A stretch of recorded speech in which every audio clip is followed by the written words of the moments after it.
Hello dear student, स्वागत है आप सभी का शुभम क्लासेस का इस नए वीडियो में। मैं संजीव सर। स्टूडेंट, आज के इस वीडियो में हम आपका एक नया चैप्टर स्टार्ट करने वाले हैं, विद्युत धारा के चुंबकीय प्रभाव। इससे पहले की वीडियो की अगर हम बात करें तो इससे पहले आपके विद्युत धारा यानी कि 3 चैप्टर आपके कंप्लीट किए जा चुके हैं। प्रकाश, परावर्तन, अपवर्तन, मानव ने तथा रंग बिरंगा संसार और साथ ही साथ विद्युत धारा। ठीक है, तो ये 3 चैप्टर हम लोग पढ़ चुके हैं। आज हम लोग पढ़ेंगे चैप्टर नंबर 4 यानी कि विद्युत धारा के चुंबकीय प्रभाव। यही चैप्टर आपका और बचा था आपके फिजिक्स में। इस चैप्टर के खत्म होते ही हम आपके इंपॉर्टेंट क्वेश्चनों की सीरीज स्टार्ट कर देंगे। ठीक है, इंपॉर्टेंट क्वेश्चन की सीरीज अभी स्टार्ट इसलिए नहीं की क्योंकि ये एक चैप्टर बचा था। हम सोचे चैप्टर खत्म कर लें, सिलेबस खत्म कर लें, उसके बाद इंपॉर्टेंट क्वेश्चन हम आपका कराएं और सॉल्व कराएं। तो ये सारी चीजें आपका इस चैप्टर के बाद शुरू होंगी। ठीक है, तो जितने भी बच्चे लाइव हैं वीडियो को शुरू से लेकर लास्ट तक देखिएगा, जिससे हर एक टॉपिक को आप अच्छे से समझ सके, सारी चीजें आपकी एकदम अच्छे से क्लियर हो सके। ठीक है, तो चलिए वीडियो को करते हैं स्टार्ट। जितने भी बच्चे लाइव हैं एक बार सभी लोग वीडियो को लाइक कर दीजिए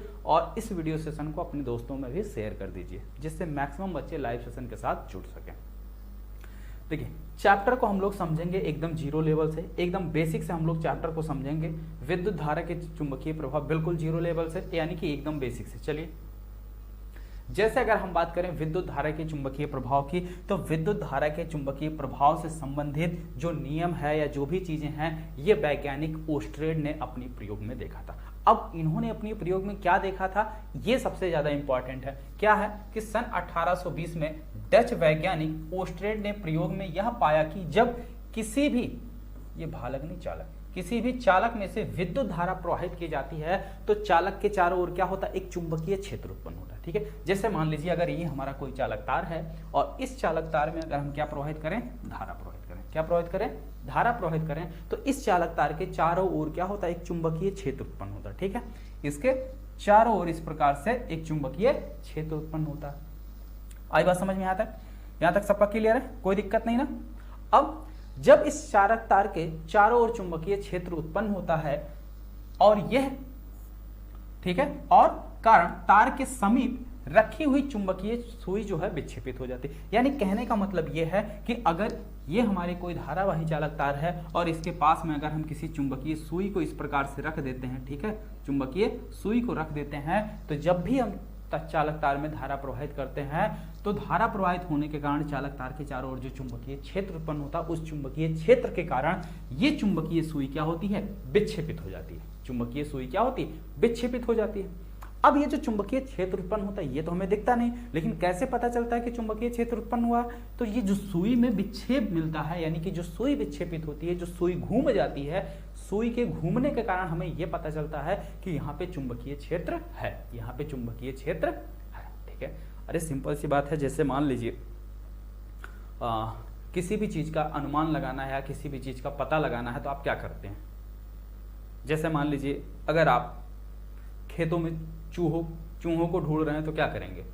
जहां कहीं पे भी ढेर सारी मिट्टी खुदी हुई दिखेगी या छोटा बहुत भी होल दिखेगा मिट्टी के अंदर, तो आप अनुमान लगाएंगे कि हाँ, किसके अंदर चूहा हो सकता है। ठीक है, तो उसी तरीके से यहाँ पे भी क्या है कि जैसे ये चुंबकीय सुई तभी विक्षेपित होती है जब इस पर चुंबकीय क्षेत्र के द्वारा कुछ ना कुछ बल लगता है। ठीक है, और चुंबकीय क्षेत्र के द्वारा बल तब लगेगा जब चुंबकीय क्षेत्र उत्पन्न होगा। ठीक है, तो पता लगने का सबसे पहला कारण यही है कि इस धारावाही चालक तार के पास में हम क्या करते हैं, एक चुंबकीय सुई रख देते हैं और उसमें धारा प्रवाहित करते हैं। क्या करते हैं? चुंबकीय सुई रखकर उसमें धारा प्रवाहित करते हैं, और जब धारा प्रवाहित करते हैं तो ये चुंबकीय सुई क्या होती है, घूम जाती है, जिससे हमें पता चलता है कि इस चालक तार के चारों ओर इस चुंबकीय सुई को इस तार के आसपास कहीं पे भी रखेंगे, ये हमेशा जो है क्या होती रहेगी, विक्षेपित होती रहेगी। ठीक है, तो जब ये विक्षेपित होती रहेगी तो यानी पता चलेगा इसके चारों ओर चुंबकीय क्षेत्र, कहाँ चुंबकीय क्षेत्र है, इसके चारों ओर चुंबकीय क्षेत्र। ठीक, पर चुंबकीय सुई विशेष दिशा में भी बदल जाती है। इन प्रयोगों द्वारा,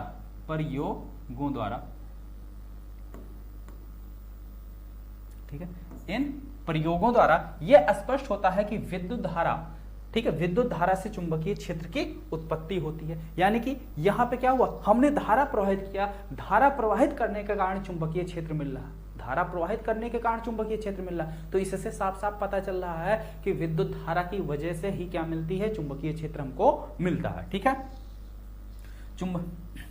विद्युत धारा के चुंबकीय प्रभाव में भौतिकी को 2 शाखाओं में ठीक है, दो शाखाओं में बांटा गया। पहला विद्युत तथा चुंबकत्व के बीच संबंध स्थापित किया गया है, जिसके आधार पर भौतिकी की नई शाखा विद्युत चुंबकीय की उत्पत्ति हुई है। ठीक है, इस अध्याय में विद्युत धारा के कारण जो उत्पन्न हो रहा है विभिन्न चुंबकीय प्रभावों का ही अध्ययन हम लोग करेंगे। यानी कि जो ये चैप्टर है, ठीक है, वो वही उसके बारे में लिखा हुआ कि ये जो चैप्टर है, इस चैप्टर में हम क्या करेंगे, विद्युत धारा के कारण जो उत्पन्न चुंबकीय क्षेत्र है उससे संबंधित जितनी भी परिघटनाएं होंगी उन सभी का हम इस चैप्टर में यानी कि विद्युत धारा के चुंबकीय प्रभाव में स्टडी करेंगे।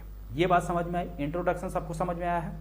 इसके लिए अगर आप प्रयोग करना चाहेंगे, इसके लिए अगर आप क्या करें, प्रयोग करना चाहें यानी निष्कर्ष क्रियाकलाप देखें, तो जैसे मान लीजिए इस प्रकार से हमारा क्या है, कोई मान लीजिए ये दफ्ती है। अब इसके अंदर क्या कीजिए, कोई भी चालक तार इस प्रकार से इससे लंबवत गुजरने दीजिए। ठीक है, अब इसमें क्या कीजिए, धारा प्रवाहित कीजिए। क्या करिए, धारा प्रवाहित कीजिए। यहाँ पे आप कोई चुंबकीय सुई रख दीजिए, यहाँ पे क्या करिए, कोई चुंबकीय सुई इस प्रकार से रख दीजिए। जब इसके अंदर आप धारा प्रवाहित करेंगे तो ये चुंबकीय सुई क्या हो जाएगी, घूम जाएगी। यानी अगर आप इसको नॉर्मल रख रहे हैं तो चुंबकीय सुई में हल्का सा ऐसा विक्षेप दिखेगा, कभी कम भी दिखेगा, ज्यादा भी दिखेगा। इस चुंबकीय सुई को तार के जितना पास रखेंगे विक्षेप उतना ज्यादा मिलेगा, जितना दूर रखेंगे चुंबकीय सुई में विक्षेप उतना ही कम मिलेगा। ठीक है, तो इससे इस बात का साफ साफ पता चलता है कि जब हम किसी चालक तार में धारा प्रवाहित करते हैं तो हमें क्या मिलता है, चुंबकीय क्षेत्र उस चालक तार के चारों ओर मिलता है। ठीक है, यही जो है 1820 ईस्वी में डच वैज्ञानिक ओस्टरेड ने अपने प्रयोग में देखा था। चलिए, यहां तक बात समझ में आ गई, आगे देखते हैं। नोट्स के लिए बिल्कुल आपको परेशान होने की जरूरत नहीं, सब कुछ हमने आपको पहले से जिसको भी स्क्रीनशॉट लेना है वो ले सकता है। ठीक, चलिए आगे आते हैं। चुंबकीय क्षेत्र यानी कि मैग्नेटिक फील्ड। मैग्नेटिक फील्ड क्या होता है, तो अभी सिंपल सी बात है, चुंबकीय क्षेत्र की बात हो रही है। किसकी बात हो रही है, चुंबकीय क्षेत्र।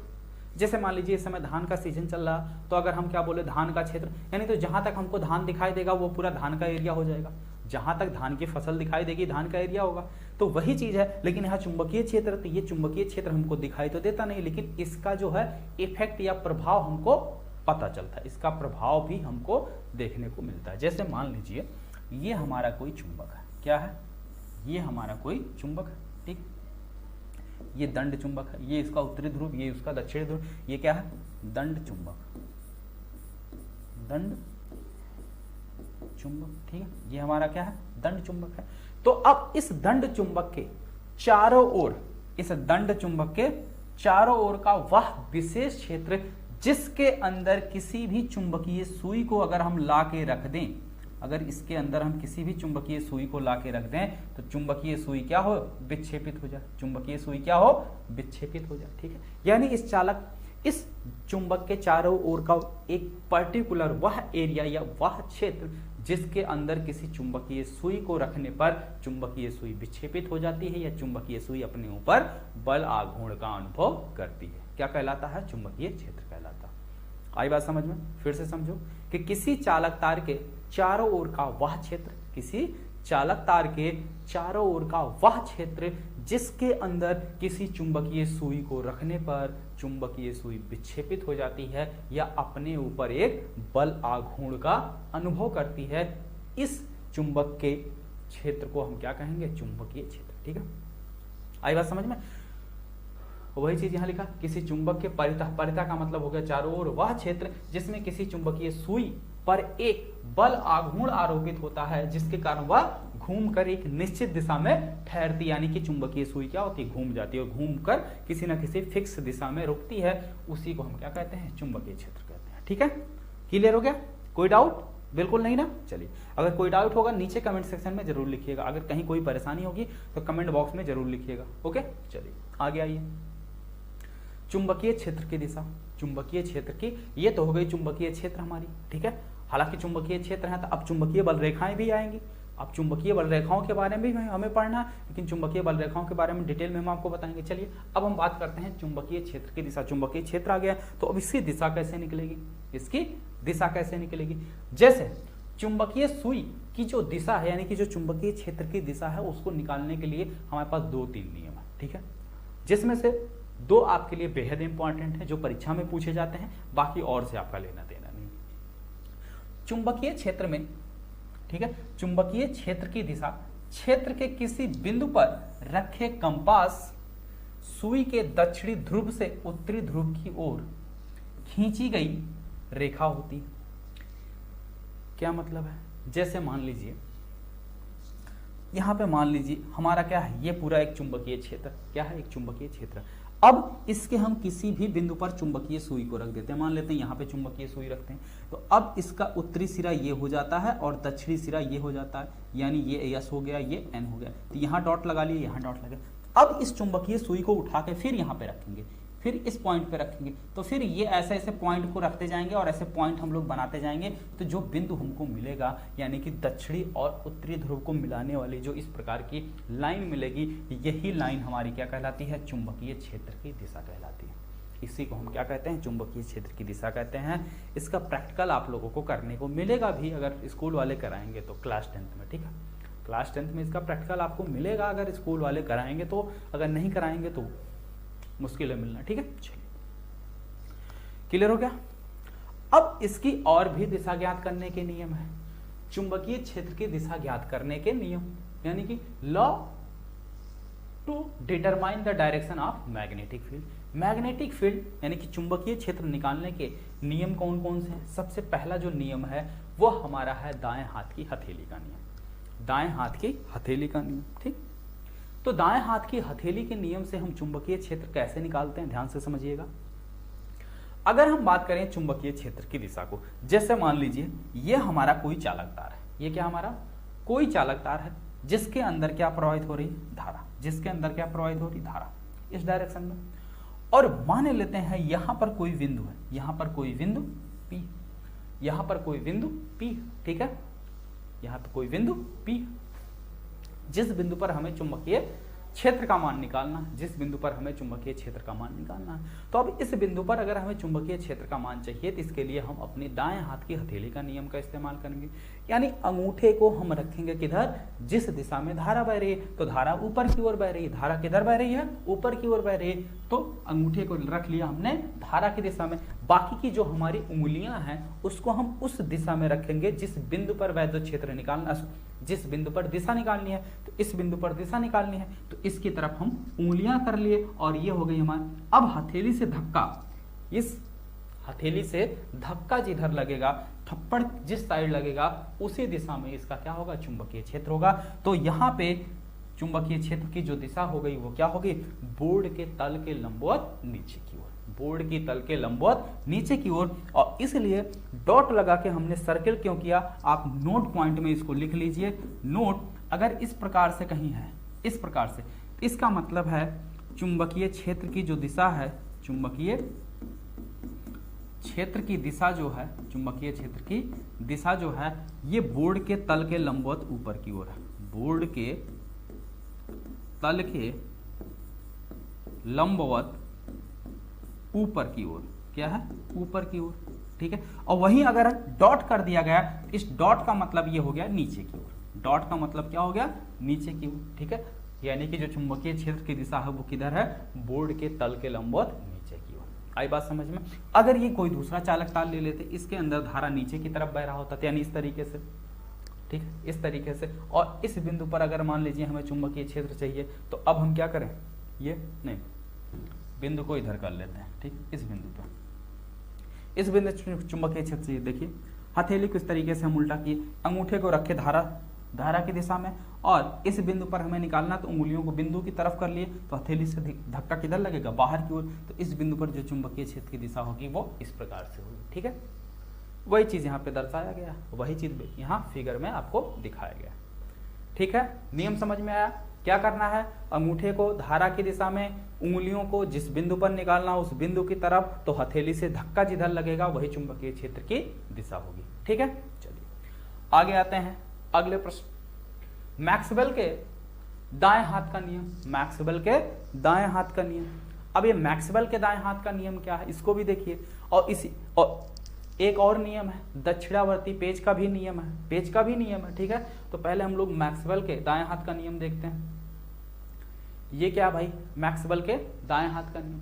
तो अगर हम मैक्सवेल के दाएं हाथ के नियम की बात करें बच्चों, तो जो मैक्सवेल का दाएं हाथ का नियम है, जैसे मान लीजिए अगर ये हमारा कोई चालक तार है, ये अगर हमारा कोई चालक तार है, इस चालक तार में अगर धारा बह रही है तो धारा की दिशा में हम क्या करेंगे, अंगूठे को रखेंगे, अंगूठे को रखेंगे धारा की दिशा में, और उंगलियां हमारी जिस दिशा में मुड़ेंगी, उंगलियां हमारी जिस दिशा में मुड़ेंगी वही दिशा हो जाएगी इसके चारों ओर चुंबकीय क्षेत्र की दिशा। तो देखिए उंगलियां हमारी कैसे मुड़ रही, ऐसे, तो इसके चारों ओर चुंबकीय क्षेत्र की दिशा कैसे होगी, ऐसे होगी, ऐसे होगी, ठीक है, इस डायरेक्शन में।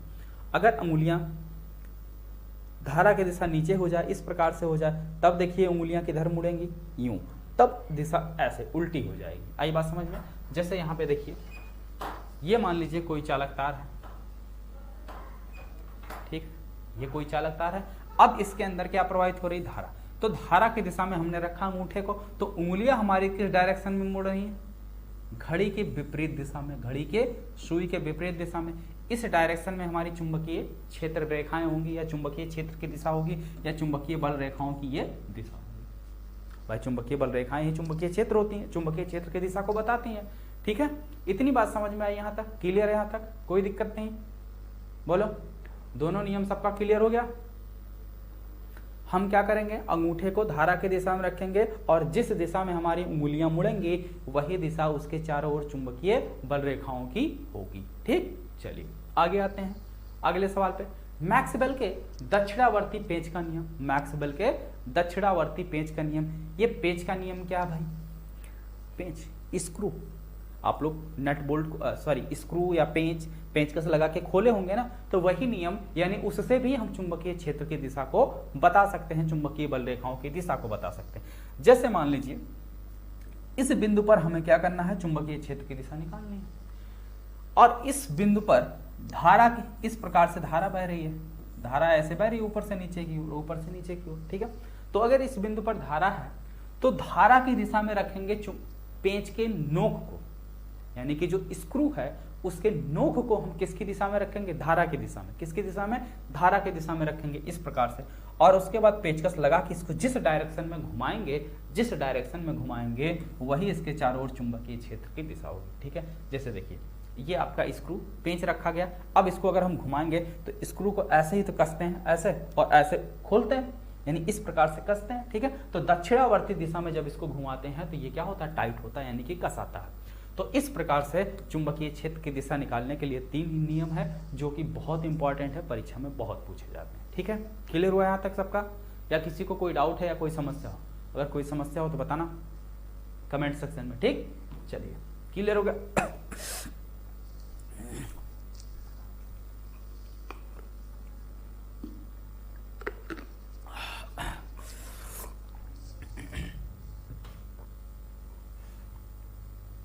चलिए आगे आते हैं।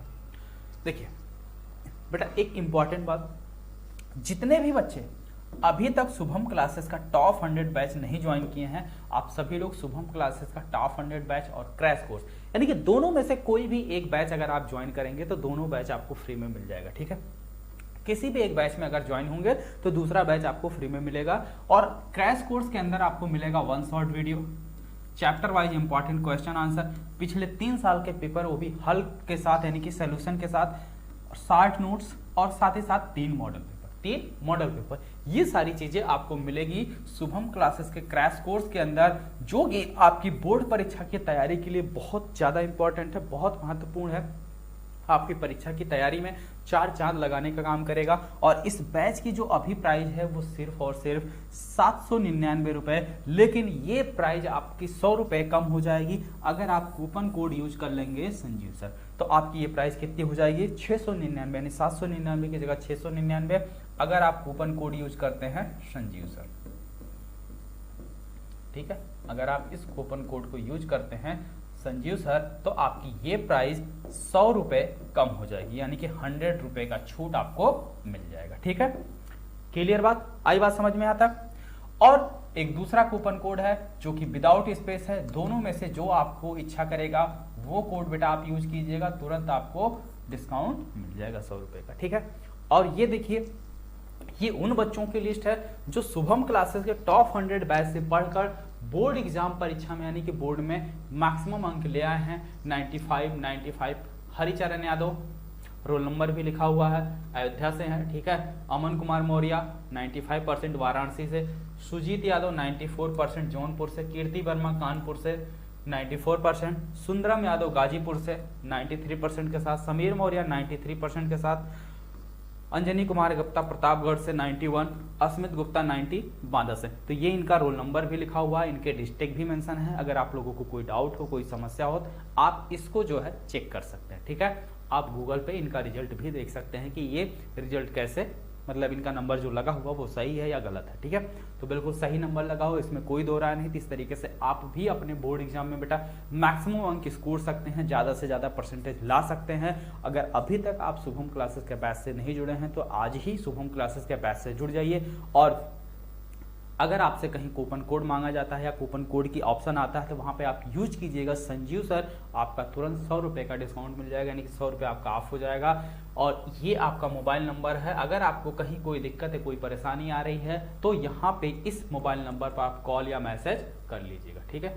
इस मोबाइल नंबर पर आप कॉल या मैसेज कर लीजिएगा, आपको 100 रुपये का जो है डिस्काउंट मिल जाएगा, ठीक है। और अगर कोई समस्या है, कैसे ज्वाइन करना है, क्या करना है, कोई प्रॉब्लम आ रही है तो ये चीजें आप यहाँ से कर सकते हैं, ठीक है। आगे बात समझ में, चलिए। तो यहाँ तक जितनी भी चीजें मैंने पढ़ाया, यहाँ तक सबको समझ में आ गया। चलिए एक बार वापस से मैं रिपीट कर दे रहा हूँ, जिससे जो है जिसका भी डाउट हो वो सारी चीजें क्लियर हो जाए। चलिए रिपीट कर देते हैं।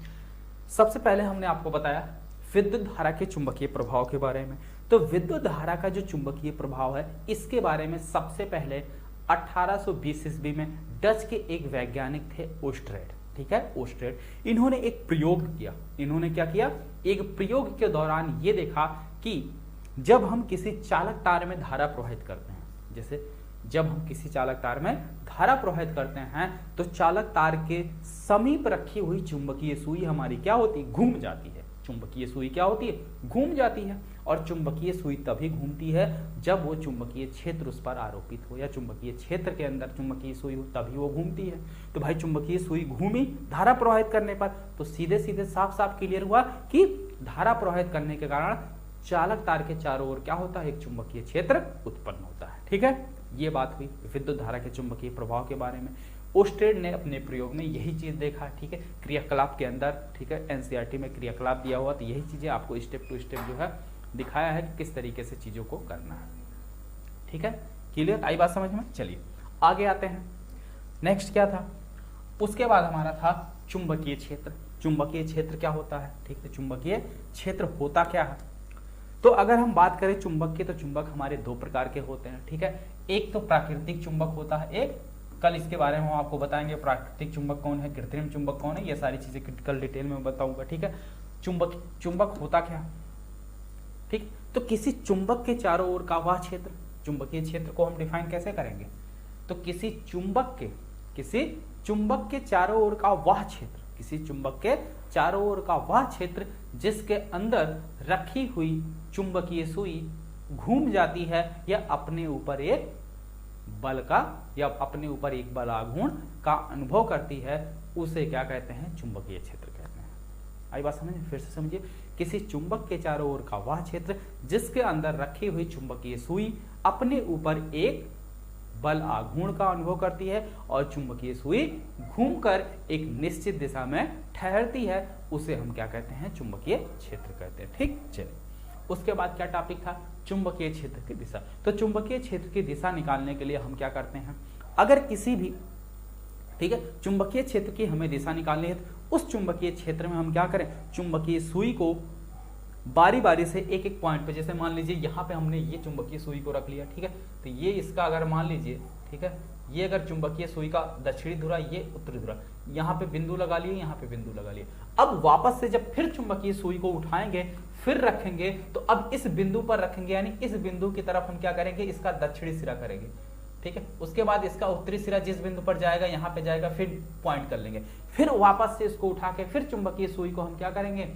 फिर यहाँ पे रखेंगे, यहाँ पे, फिर इसका दक्षिणी सिरा यहाँ पे होगा, उत्तरी धुरा यहाँ पे होगा। तो इस प्रकार से ऐसे इन सभी पॉइंट को हम मिलाते जाएंगे, तो जो हमको लाइन मिलेगी, और दक्षिणी ध्रुव से उत्तरी ध्रुव यानी इस डायरेक्शन की तरफ, इस दिशा में जो हमको लाइन मिलेगी यही चुंबकीय क्षेत्र की दिशा होगी। यही क्या होगी? चुंबकीय क्षेत्र की दिशा होगी। ठीक, उसके बाद अगर हम बात करें अगले नियम की, तो अगला नियम हमारा है चुंबकीय क्षेत्र की दिशा ज्ञात करने का जो नियम है वो क्या है? दाएं हाथ की हथेली का नियम। तो दाएं हाथ की हथेली का नियम क्या है?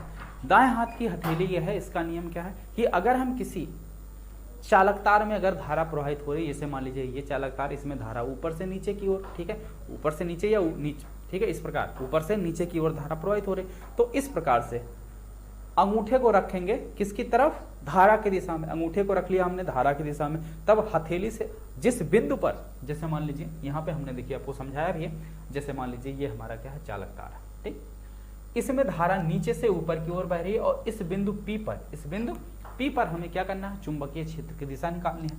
अंगूठे को रखो आप धारा की दिशा में, अंगूठे को रखो आप धारा की दिशा में, और बाकी की जो उंगलियां हैं इनको फैलाओ किधर? उस बिंदु की तरफ जिस बिंदु पर हमें चुंबकीय क्षेत्र की दिशा निकालनी है। तो इस बिंदु पर निकालनी है, तो इस बिंदु की तरफ हम चुंबकीय क्षेत्र की दिशा निकालनी है, तो उंगलियों को उस दिशा में कर ली। तो बाकी अब हथेली से धक्का जिधर लगेगा, तो हथेली से धक्का किधर लगेगा? बोर्ड के तल के लंबवत नीचे की ओर। ठीक, तो यहाँ पे जो दिशा होगी बोर्ड के तल के लंबवत नीचे की ओर, वही चीज वहां फिगर में दर्शाया गया। आगे आ जाइए मैक्सवेल के दाएं हाथ का नियम। अगर किसी चालक तार में जिस डायरेक्शन में मान लो नीचे से ऊपर की ओर धारा प्रवाहित हो रही, फिर अंगूठे को रखो नीचे से ऊपर की ओर धारा की दिशा में, और ये उंगलियां जिस डायरेक्शन में मुड़ेंगी, इस डायरेक्शन में उंगलियां मुड़ेंगी, यानी इस डायरेक्शन में आपका चुंबकीय क्षेत्र होगा, यानी इस चालक तार के चारों ओर जो चुंबकीय क्षेत्र की दिशा होगी वो जिधर हमारी उंगलियां मुड़ेंगी। ठीक, चलिए आगे आ जाइए मैक्सवेल के दक्षिणावर्ती पेंच का नियम। पेंच का क्या नियम है? पेंच की नोक को रखनी है हमें धारा की दिशा में, पेंच की नोक को रखनी है धारा की दिशा में, तो उसको कसने के लिए पेंच को जिस डायरेक्शन में, पेंचकस को जिस डायरेक्शन में घुमाया जाता है वही चुंबकीय क्षेत्र की दिशा होगी। ठीक, आई बात में, जैसे मान लीजिए यहाँ पे हमें कोई पेंच कसना है, तो ये रखा हमने पेंच, ये हमारा हो गया पेंचकस, तो इसको कसने के लिए हम जिस डायरेक्शन में इसको ऐसे घुमाएंगे ना, ऐसे जिस डायरेक्शन में घुमाएंगे यही इसके इस बिंदु पर चुंबकीय क्षेत्र की दिशा हो जाएगी। ठीक है, क्लियर हो गया सभी का? बात करें किसकी? चुंबक की। कुछ वस्तुएं जो है अपने गुण के कारण, यानी कि कुछ वस्तुओं में क्या होती, खुद की प्रॉपर्टी होती है कि वो लोहे के टुकड़े को अपनी तरफ अट्रैक्ट कर ले। तो जिन वस्तुओं में ये गुण खुद से होता है उन्हें हम प्राकृतिक चुंबक कहते हैं। ठीक है, जैसे अगर हम चुंबक की बात करें, चुंबक का क्या काम है कि लोहे के छोटे टुकड़ों को अपनी तरफ अट्रैक्ट करना। ठीक है, तो जिन वस्तुओं में या जिन पदार्थों में ये गुण स्वयं होता है, खुद के अंदर होता है कि वो लोहे के टुकड़े को अपनी तरफ अट्रैक्ट कर लें। ठीक है, जैसे प्रकृति में काले पत्थर पाए जाते हैं जो चुंबकीय पत्थर, जिसे हम लोग चुंबकीय पत्थर के नाम से जानते हैं, जो लोहे के छोटे छोटे टुकड़े को अपनी तरफ खींचता है, तो वो प्राकृतिक चुंबक हो गया। वो क्या हो गया? प्राकृतिक चुंबक हो गया। ठीक है, इस गुण को हम क्या कहते हैं? मैग्नेटिज्म कहते हैं। इस प्रॉपर्टी को मैग्नेटिज्म भी कहा जाता है या चुंबकत्व कहा जाता है। इस प्रॉपर्टी को हम मैग्नेटिज्म या हिंदी में चुंबकत्व कहते हैं, इंग्लिश में किस गुण को?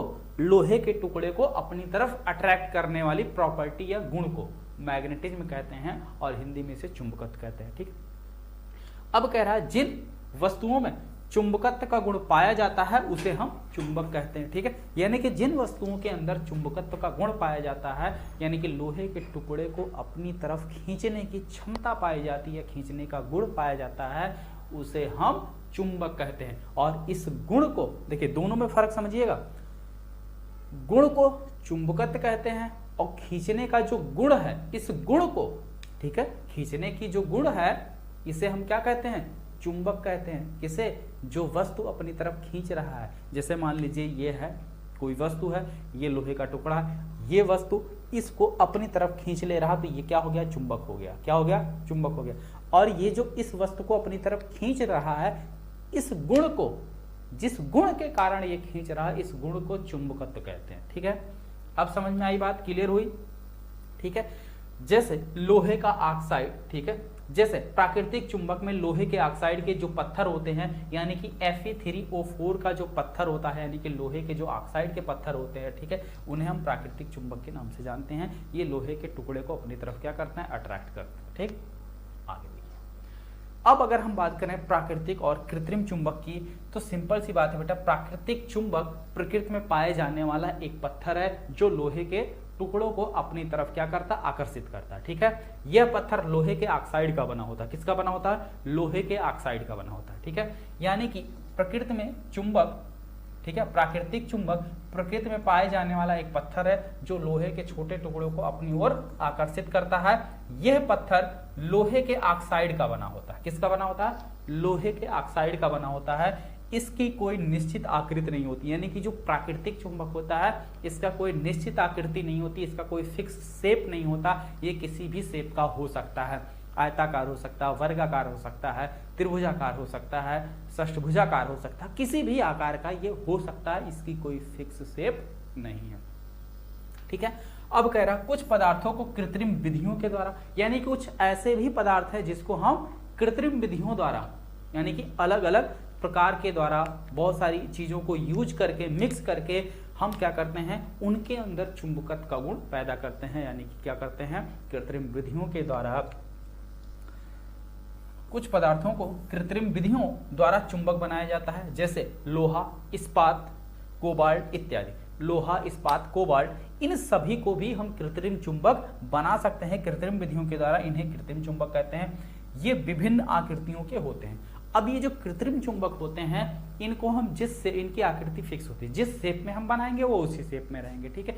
जैसे इनको हम नाल चुंबक के रूप में भी बनाते हैं, दंड चुंबक के रूप में भी बनाते हैं, ठीक है, छड़ चुंबक के रूप में बनाते हैं, चुंबकीय सुई के रूप में, चुंबकीय कंपास के रूप में, लोहे की, ठीक है। और जो कृत्रिम चुंबक हैं, इनकी आकर्षण शक्ति प्राकृतिक चुंबक से ज्यादा होती है।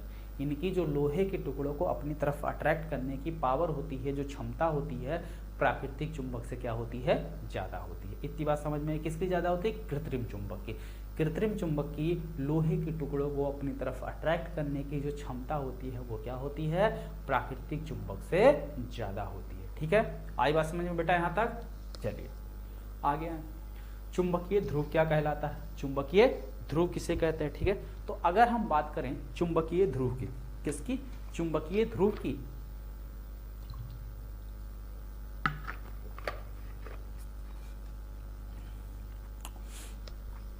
चुंबक के अंदर, ठीक है, चुंबक के अंदर स्थित वह बिंदु, चुंबक के अंदर स्थित वह बिंदु जहां पर आकर्षण शक्ति ज्यादा हो, जहां पर आकर्षण शक्ति ज्यादा हो उसे हम चुंबकीय ध्रुव कहते हैं, ठीक है।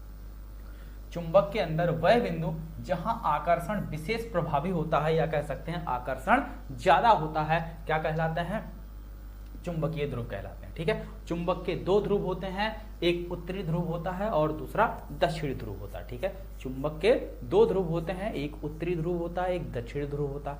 अच्छा, ऐसा क्यों? हम इनको उत्तरी ध्रुव और दक्षिणी ध्रुव ही क्यों कहते हैं और कुछ क्यों नहीं कहते हैं? तो इसका कारण यह है कि जब भी हम किसी चुंबक को स्वतंत्रता पूर्वक लटकाते हैं, जैसे मान लीजिए अगर ये हमारा कोई छड़ चुंबक है, तो अगर इसको हम किसी धागे से बांधकर लटकाएंगे तो इसका जो दोनों सिरा है, दोनों में से, ठीक है, दोनों सिरे, एक उत्तर की तरफ रुकेगा, एक दक्षिण की तरफ, और किसी दिशा में ये नहीं रुकता, ठीक है। एक उत्तर की दिशा में ठहरेगा और एक दक्षिण दिशा में रुकेगा। तो इसीलिए जो उत्तर की तरफ रुकता है उसे उत्तरी ध्रुव और जो दक्षिण की तरफ रुकता है उसे दक्षिण ध्रुव कहते हैं। तो ये इसीलिए चुंबक के जो दो ध्रुव होते हैं इनको हम उत्तरी ध्रुव और दक्षिणी ध्रुव के नाम से जानते हैं और किसी ध्रुव के नाम से नहीं, ठीक है, क्योंकि ये उत्तर और दक्षिण दिशा में ही रुकते हैं, ठीक है। आई बात समझ में? चलिए वही चीज यहाँ पे लिखा हुआ। और जो उत्तरी ध्रुव है और दो दक्षिणी ध्रुव है, इनको जो मिलाने वाली रेखा है इसको हम कहते हैं चुंबकीय अक्ष। क्या कहते हैं? चुंबकीय अक्ष। तो अगर चुंबकीय अक्ष की बात की जाए तो चुंबक के उत्तरी ध्रुव और चुंबक के दक्षिणी ध्रुव को जो मिलाने वाली रेखा है उसको क्या कहते हैं? चुंबकीय अक्ष कहते हैं, ठीक है। यहां तक बात क्लियर हुई? चलिए आगे आते हैं। चुंबक के गुण, चुंबक की प्रॉपर्टी, चुंबक के क्या क्या गुण है? सबसे पहला, चुंबक लोहे के टुकड़े को अपनी तरफ क्या करता? अट्रैक्ट करता है, यानी कि आकर्षित करता है, ठीक है। इस गुण को चुंबकत्व कहते हैं, ठीक है। यानी कि चुंबक के द्वारा लोहे के टुकड़े को अपनी तरफ अट्रैक्ट करने का जो गुण है, जो प्रॉपर्टी है, इस गुण को हम क्या कहते हैं? चुंबकत्व कहते हैं, ठीक है। और सबसे बड़ी बात यह है कि जो चुंबक है, चुंबक के सिरों पर, चुंबक के सिरों पर चुंबकत्व का मान ज्यादा होता है। चुंबक के सिरों पर चुंबकत्व का मान ज्यादा होता है, चुंबक के बीच में चुंबकत्व का मान एकदम कम होता है और एकदम बीच में जीरो होता है। एकदम बीच में चुंबकत्व शून्य होता है, किनारों पर सबसे ज्यादा होता है, बीच में सबसे कम होता है और एकदम ठीक बीचों बीच शून्य होता है, ठीक है। तीनों बातें याद रहेगी, ठीक है। तो वही चीज लिखा हुआ है, ठीक है। चुंबक के सिरों के समीप चुंबकत्व सबसे अधिक तथा मध्य की ओर कम हो जाता है। चुंबकत्व के ठीक मध्य चुंबकत्व शून्य हो जाता है। चुंबकत्व के सिरों पर जिन क्षेत्रों में चुंबकत्व सबसे अधिक होता है वह चुंबक के ध्रुव कहलाते हैं। यानी कि किसी भी चुंबकीय क्षेत्र के अंदर अगर हम चुंबक को रखते हैं तो इसके जिन सिरों पर चुंबकत्व का मान ज्यादा होता है उन्हीं सिरों को हम चुंबकीय ध्रुव कहते हैं। उन्हीं सिरों को हम क्या कहते हैं? चुंबकीय ध्रुव कहते हैं। इसके जिस सिरे पर चुंबकत्व का मान ज्यादा होता है। ठीक है, चलिए आगे आ जाइए। दो विजातीय चुंबक। दो विजातीय चुंबक का मतलब जैसे मान लीजिए हमारे पास ये दो चुंबक हैं, इसका ये उत्तरी ध्रुव है, ये दक्षिणी ध्रुव है। तो उत्तरी और दक्षिणी जब पास पास होंगे तो इनके बीच आकर्षण होगा। इनके बीच क्या होगा? आकर्षण होगा, यानी कि दोनों एक दूसरे को ऐसे अट्रैक्ट कर लेंगे, आकर्षण होगा। ठीक है, और अगर सजातीय होंगे, ये भी उत्तरी है, ये भी उत्तरी है, तो इनके बीच प्रतिकर्षण बल लगेगा। क्या लगेगा? प्रतिकर्षण। दोनों एक दूसरे को दूर ढकेलेंगे। ठीक है, आई बात समझ में? तो ये इनकी दूसरी प्रॉपर्टी है। दो चुंबक के विजातीय ध्रुव यानी कि उत्तरी दक्षिणी एक दूसरे को आकर्षित करते हैं तथा सजातीय ध्रुव उत्तरी उत्तरी अथवा दक्षिणी दक्षिणी एक दूसरे को क्या करते हैं? प्रतिकर्षित करते हैं। ठीक, तीसरी इंपॉर्टेंट बात, चुंबकीय पदार्थों में प्रेरण द्वारा चुंबकत्व का गुण उत्पन्न कर देता है। ठीक है, यानी कि प्रेरण के द्वारा चुंबक जो है चुंबकीय पदार्थों में, अगर मान लीजिए हमारा कोई चुंबकीय पदार्थ है तो उस चुंबकीय पदार्थ में ये चुंबक क्या करता है? चुंबकीय पदार्थों में भी गुण उत्पन्न कर देता है प्रेरण के द्वारा। यदि हम नर्म लोहे की छड़ को किसी शक्तिशाली चुंबक के एक ध्रुव के समीप ले जाएं तो वह छड़ भी एक चुंबक बन जाता है। यानी अगर कोई हमारा बहुत बड़ा चुंबक है, शक्तिशाली चुंबक है, और उसके समीप हम किसी नर्म लोहे की छड़ को ले जाएं तो वो जो नर्म लोहे का छड़ है वो भी हमारा क्या होता है? चुंबक बन जाता है। ठीक है, और उस सिरे पर जो छड़ के ध्रुव के समीप है उसे विजातीय ध्रुव बनता है। जैसे मान लीजिए ये हमारा बड़ा सा चुंबक है, ये छोटा सा छड़ है, ये बड़े से चुंबक का उत्तरी सिरा है, ये छड़ को ले गए हैं तो ये भी चुंबक बन गया। तो अब छड़ का ये सिरा दक्षिणी सिरा बन जाएगा। कौन सा सिरा बनेगा? दक्षिणी सिरा, और ये सिरा बन जाएगा उत्तरी सिरा। आई बात समझ में?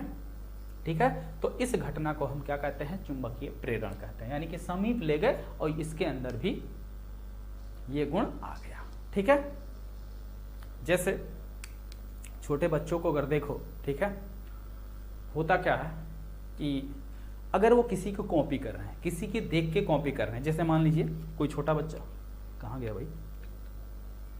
अगर जैसे मान लीजिए कोई खेल रहा, ठीक है, या कोई अंगूठा चूस रहा, कोई बच्चों की आदत होती है ना अंगूठे को मुंह में रखना, तो जैसे कोई उस चीज के बारे में नहीं पता तो वो उसे देख के वो भी वो काम करने लगता है। तो यानी उसके अंदर किसी के पास जाके किसी को देख कर, ठीक है, जो चीजें सीख रही, यहाँ पे देख के सीखने वाली बात नहीं है, यहाँ पर पास जाकर सीखने वाली बात है। ठीक है, यानी कि अगर हम किसी के पास जाकर उसी के जैसा काम करने लगे जो वो जैसा काम कर रहा, तो इसी काम को हम क्या कहते हैं? प्रेरण कहते हैं। ठीक है, क्या कहते हैं? प्रेरण। यानी कि वो प्रेरणा द्वारा, उसके द्वारा वो सीख रहा है। तो वही चीज यहाँ पे कोई अलग शब्दों में नहीं, बस वही सेम शब्दों में। ठीक है, चलिए आगे आते हैं। देखिए जैसे मान लीजिए ये हमारे दो चुंबक हैं, ये हमारे ये शक्तिशाली चुंबक है और ये नर्म लोहे की छड़ है। तो अगर इसको हम इसके पास रखेंगे तो ये अगर दक्षिणी सिरा है तो ये उत्तरी सिरा बन जाएगा। ये क्या बन जाएगा? उत्तरी सिरा। और अगर इस हम क्या करें? बड़े से चुंबक को बीच से काट दें, बीच से क्या करें? काट दें, तोड़ दें, तो ये अगर उत्तरी सिरा है तो दूसरा हमारा ये दक्षिणी सिरा बन जाएगा और ये उत्तरी सिरा बन जाएगा। ठीक है, ये नहीं कि ये उत्तरी, या ऐसा नहीं कि ये उत्तरी ध्रुव है या दक्षिणी ध्रुव है तो बीच से हम काट देंगे, यहाँ कोई ध्रुव नहीं बनेगा। नहीं, यहाँ पर भी ध्रुव बन जाएगा। ठीक है, आई बात समझ में? इसके जितने भी टुकड़े करोगे देखो उतने ही हमारे ध्रुव बनते चले जाएंगे, उतने ही चुंबकीय ध्रुव हमारे बनते चले जाएंगे। ठीक, और एक अकेले चुंबक का कोई अस्तित्व नहीं होता। यानी कि एक अकेले चुंबकीय ध्रुव, जैसे मान लीजिए अगर हम केवल अगर मान लें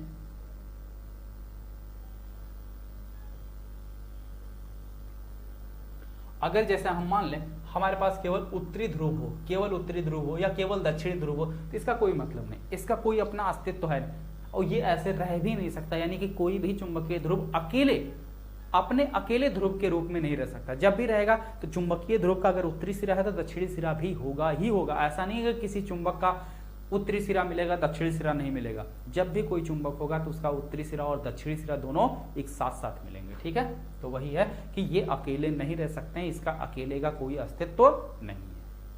आई बात समझ में? वही चीज देखो यहाँ पे लिखा हुआ कि एक अकेले चुंबकीय ध्रुव का कोई अस्तित्व नहीं होता है।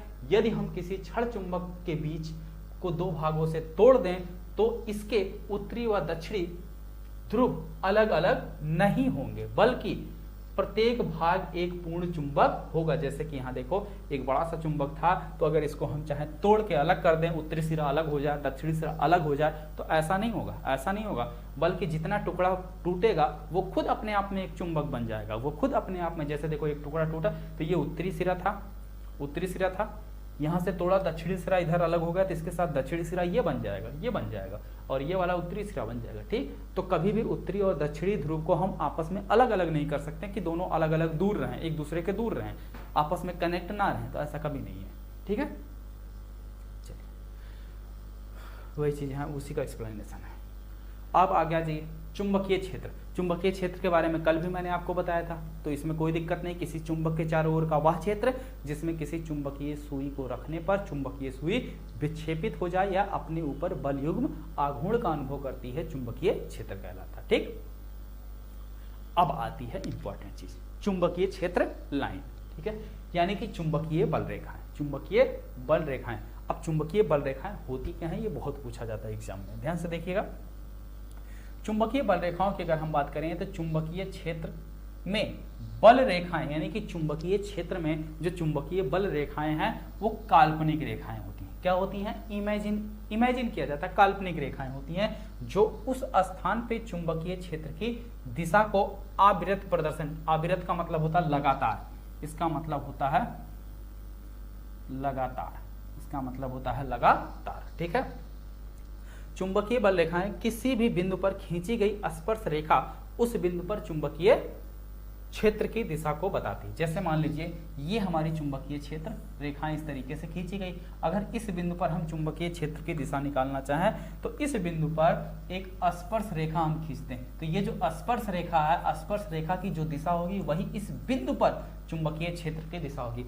प्रत्येक बिंदु पर चुंबकीय क्षेत्र की दिशा अलग अलग होगी। अगर इस बिंदु पर हम स्पर्श रेखा खींचे तो ये इधर आएगी, इस बिंदु पर खींचे तो ये इधर आएगी। हर एक बिंदु पर चुंबकीय क्षेत्र की दिशा क्या है, लगातार बदलती रहती है, ठीक है। और जो दिशा होगी उस बिंदु पर अगर हम स्पर्श रेखा खींच देंगे तो जो स्पर्श रेखा की दिशा होगी वही चुंबकीय क्षेत्र की दिशा होगी। क्लियर? चलिए देखिए यही है, ये चुंबकीय क्षेत्र हमारा। ये अगर इस बिंदु पर हम चुंबकीय क्षेत्र की दिशा निकालना चाहें, यहाँ स्पर्श खींचे, इस बिंदु पर निकालना चाहें यहाँ स्पर्श रेखा खींचे, इस बिंदु पर निकालना चाहें यहाँ स्पर्श रेखा, ठीक है। तो इस प्रकार से हर एक बिंदु पर चुंबकीय क्षेत्र की जो दिशा होती है वो अलग अलग होती है। और ये जो रेखाएं हैं ये एक्चुअल में होती नहीं है, ये इमेजिन की जाती हैं। ये क्या हो रही, इमेजिनेशन से मिली है, ठीक है। चलिए चुंबकीय बल रेखाओं के अब गुण देखते हैं। सबसे पहली बात तो यही देखिए, सबसे पहला गुण क्या है कि चुंबकीय बल रेखाएं उत्तरी ध्रुव से निकलकर दक्षिणी ध्रुव पर जाती हैं। कहाँ निकलती हैं? उत्तरी ध्रुव से निकलकर दक्षिणी ध्रुव पर जाती हैं। पहला पॉइंट वही है, कहाँ गया, सदैव चुंबक के उत्तरी ध्रुव से निकलती हैं तथा वक्र बनाती हुई दक्षिणी ध्रुव में प्रवेश करती हैं, ठीक है। चुंबक के अंदर से होती हुई वापस उत्तरी ध्रुव पर आ जाती है, ठीक है। बाहर जो है, यानी कि चुंबक के बाहर जो है, बाहर इनकी दिशा उत्तरी ध्रुव से दक्षिणी ध्रुव की होती, लेकिन अंदर जो है दक्षिणी ध्रुव से उत्तरी ध्रुव की ओर होती है, ठीक है। वापस से फिर उत्तरी ध्रुव पर पहुंच जाती है। और दूसरी सबसे इंपॉर्टेंट बात यह है कि ये चुंबकीय जो बल रेखाएं हैं ये कभी भी एक दूसरे को, देखो कभी भी एक दूसरे को काट नहीं रही, कहीं पे भी ऐसा नहीं कि एक दूसरे को ये प्रतिच्छेद कर दें, ये पहली चुंबकीय रेखा ये दूसरी रेखा, ठीक है। तो ऐसा कभी नहीं, ऐसा कभी नहीं होगा। कभी भी ये चुंबकीय क्षेत्र रेखाएं एक दूसरे को प्रतिच्छेदित नहीं करती, यानी कि एक दूसरे को कभी काटती नहीं है, ठीक है। अगर ऐसा की, अगर एक दूसरे को काट दी तो अब देखो इस बिंदु पर एक हम इस वाले लाइन के अप्रोक्सीमेट, इस वाले लाइन के साथ साथ स्पर्श रेखा खींच सकते हैं और दूसरी इस वाले लाइन के साथ स्पर्श रेखा खींच सकते हैं, ठीक है। तो यानी एक ही बिंदु पर चुंबकीय क्षेत्र की दो दिशा हो गई। इस बिंदु पर देखिए दो स्पर्श रेखाएं बन गई ना, एक इस वाले बल रेखा के कारण, एक इस वाले बल रेखा के कारण। तो एक ही बिंदु पर दो स्पर्श रेखाएं होने का मतलब है एक ही बिंदु पर चुंबकीय क्षेत्र की दो दिशा, जो कि संभव नहीं है। अतः चुंबकीय बल रेखाएं कभी भी एक दूसरे को काटती नहीं है। ये कारण आपसे पूछा जाता अलग से बोर्ड परीक्षा में कि कारण बताइए कि चुंबकीय बल रेखाएं कभी भी एक दूसरे को प्रतिच्छेदित क्यों नहीं करती। ठीक, चलिए आगे आते हैं अगले प्रॉपर्टी के साथ। अगली प्रॉपर्टी हमारी प्रॉपर्टी नंबर 3, चुंबक के ध्रुवों के समीप जहां चुंबकीय क्षेत्र प्रबल होता है वहां चुंबकीय क्षेत्र रेखाएं बिल्कुल पास पास होती हैं। जैसे कि आप देख रहे हैं यहां देखिए, चुंबकीय क्षेत्र सिरों पर सबसे ज्यादा होता है ना, चुंबकीय क्षेत्र सिरों पर सबसे ज्यादा हो, तो देखिए यहाँ चुंबकीय क्षेत्र रेखाएं जो है, चुंबकीय बल रेखाएं जो है बिल्कुल देखिए पास पास हैं। और बीच में देखिए जैसे जैसे बीच में आ रहे हैं दूरी बढ़ती जा रही, बीच में आ रहे हैं दूरी बढ़ती जा रही। ठीक, तो वही चीज यहाँ पे लिखा हुआ है, कोई अलग चीज नहीं। चुंबकीय ध्रुव के समीप जहां चुंबकीय क्षेत्र प्रबल होता है चुंबकीय बल रेखाएं पास पास होती हैं। ध्रुव से दूर जाने पर इनकी प्रबलता घटती है तथा बल रेखाएं दूर दूर हो जाती हैं। ठीक, अगला है एक समान चुंबकीय क्षेत्र बल रेखाएं परस्पर समांतर और बराबर। जैसे अगर हम कहीं एक समान चुंबकीय क्षेत्र की बात करेंगे तो वहां पर इस प्रकार से हम लाइन खींचेंगे, इस प्रकार से, यानी एक दूसरे, और ये लाइन, हर एक लाइन बराबर होगी, हर एक लाइन क्या होगी, बराबर होगी। ऐसा नहीं कि लाइन छोटी बड़ी होगी और लाइन एक दूसरे के समांतर होगी। इसका मतलब हो गया कि ये एक समान चुंबकीय क्षेत्र है। क्या है, एक समान चुंबकीय क्षेत्र। ठीक है, अब इतनी बात यहां तक सबको समझ में आई? बोलो जल्दी हाँ या ना, बोलो बेटा। इतनी बात सबको समझ में आ गई यहां तक? क्लियर? चलिए, अगर इतनी बात समझ में आ गई तो फिर अगला टॉपिक देखते हैं हम लोग। ये कहां से आ गया यार?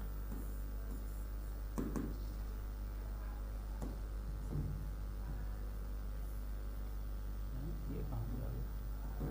ये है क्या चीज?